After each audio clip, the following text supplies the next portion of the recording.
এই প্র্যাকটিকামটা হচ্ছে course 10-এর, B Ed 4 semester course 10। আমি প্রতি রাতেই দেখিয়েছি যে কেমন করে আমরা সাজিয়েছি।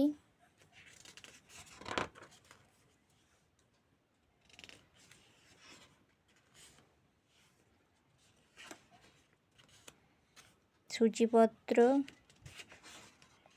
ভূমিকা,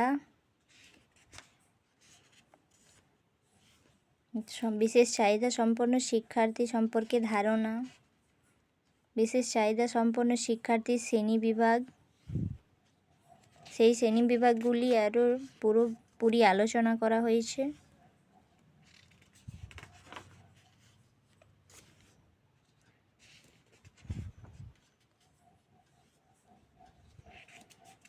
এগুলো সব ওই শ্রেণীবিভাগের ভাগ।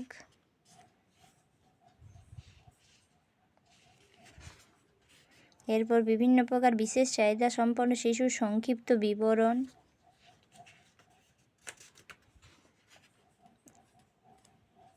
এবার চিহ্নিতকরণ। পৌরসভা থেকে যে বিশেষ চাহিদা সম্পন্ন শিক্ষার্থীর তথ্য করা হয়েছিল, সংগ্রহ করা হয়েছিল, সেই সম্পর্কে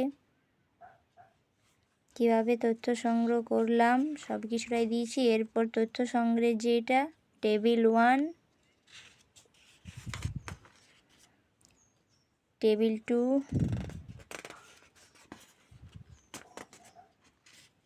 টেবিল 3,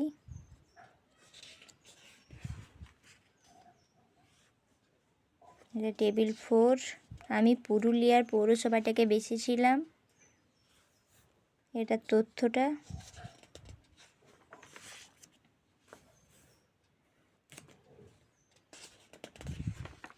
এরপর উপসংহার, সূচিপত্র।